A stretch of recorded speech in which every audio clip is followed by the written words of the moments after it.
अगर आपको भी दिखते हैं ये 5 प्रकार के संकेत तो समझ जाइए भोलेनाथ आप पर बहुत ही प्रसन्न हैं।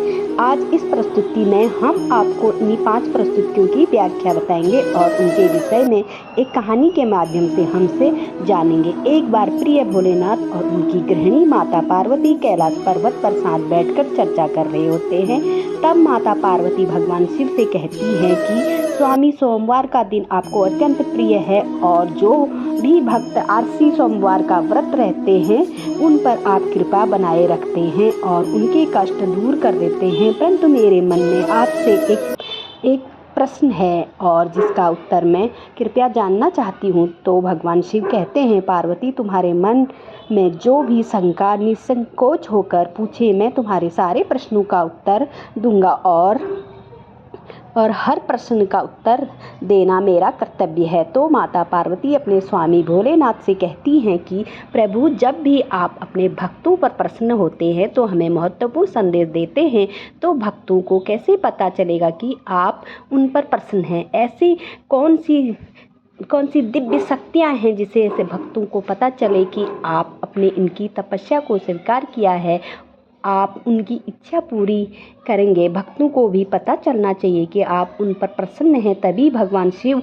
माता पार्वती से कहते हैं कि हे ब्राह्मणी, आज तुमने बहुत उत्तम प्रश्न किया है, तो मैं इसका उत्तर ज़रूर दूंगा। शब्द है कि मेरा कोई भक्त अगर मेरी कामना सच्चे दिल से करता है तो मैं उसे कुछ दिव्य संकट के द्वारा यह बताने की कोशिश करता हूँ कि मैं उनकी मन की बात जान ली है और मैं उनकी भक्ति से प्रसन्न हूँ। तो चलिए हम आपको बताते हैं भोलेनाथ ने अपने एक भक्त रामचंद्र को किस प्रकार के संकेत दिए थे। पहला संकेत मैंने उसके चंद्रमा के रूप में दिया था। प्रत्येक सोमवार ब्रह्म मुहूर्त में रामचंद्र की नींद प्रत्येक दिन खुलती थी और वह चमकता हुआ चंद्रमा आकाश में देखा। यह दृश्य उसके मन में और हृदय में शांति सुख का अनुभव करता था, लेकिन वह मेरे द्वारा दिए गए संकट को समझ न सका और एक दिन रामचंद्र की नींद खुली और सोमवार के पावन दिन पर उसने अपने ग्राम के एक व्यापारी से सौदा किया। हे देवी, यह संकेत महादेव का था कि रामचंद्र के जीवन में मेरे उसी गरीब जिंदगी में ढेर सारी खुशियाँ आने वाली हैं और वह अपने परिवार वालों के साथ खुश रहने लगता है। तो भोले बाबा कहते हैं, दूसरा संकेत नंदी बैल के रूप में मैं दे दिया था। एक दिन खिलखिलाती धूप में उसकी आंखें खुली, वह स्नान करके मंदिर की ओर जा रहा था और जिस पथ पर से रामचंद्र जा रहा था, इस पथ पर एक बैल के रूप में मैंने उसे संकेत देने की कोशिश की, परंतु वह मेरा यह संकेत भी नहीं परख पाया। वह सफ़ेद नंदी को देखकर बहुत प्रसन्न हुआ, उसके मन में दया का भाव। सफ़ेद नंदी को 2 लड्डू खिलाए, परंतु वह मेरा यह संकेत भी नहीं समझ पाया। मेरा यह संकेत उसे आभास करने का था, रामचंद्र, आज तुम्हें तुम्हारे बचपन के मित्र से भेंट होगी और वो तुम्हारी मदद करेगा। वह यह संकेत को भी नहीं समझ पाया।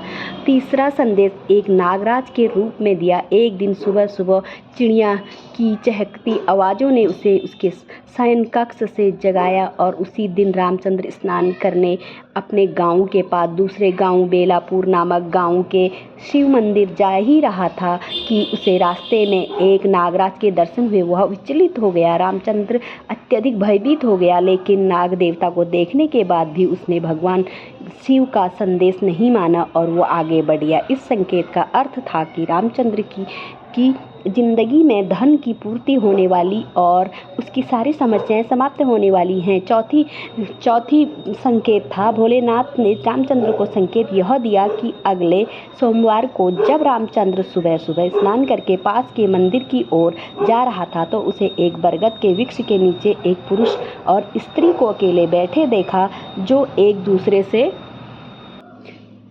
वार्तालाप कर रहे थे, एक दूसरे से कुछ कह कर बार बार मुस्कुरा रहे थे। यह दृश्य देखकर रामचंद्र को आश्चर्य हुआ, परंतु उसने इस संकट को भी अपने हृदय और मन से निकाल दिया। हे देवी, वह संकेत था कि उस दिन उसके पुत्र का विवाह एक सुंदर, सुशील और गुणवान लड़की से तय हो गया, जिससे उसके परिवार में प्रसन्नता का माहौल बन गया। यह संकेत था कि उसके बेटे को एक अच्छा जीवन साथी मिलेगा और विवाह के बाद वह वधू का प्रेम बढ़ेगा। पाँचवां संकेत था, महादेव ने उसे 5वां संकेत दिया था। एक दिन रामचंद्र शाम को अपने खेतों से कार्य करके लौट रहा था तो उसे एक सफ़ेद रंग का हंस तालाब में दिखाई दिया। वह संकेत था रामचंद्र के परिवार पर आने वाली सारी आपदाएं दूर हो जाएंगी, परंतु रामचंद्र ने इसे शुभ संकेत नहीं समझा था। उसी दिन रामचंद्र की पुरानी बीमारी का उपचार समय पर मिल गया था। भगवान नीलकंठ कहते हैं,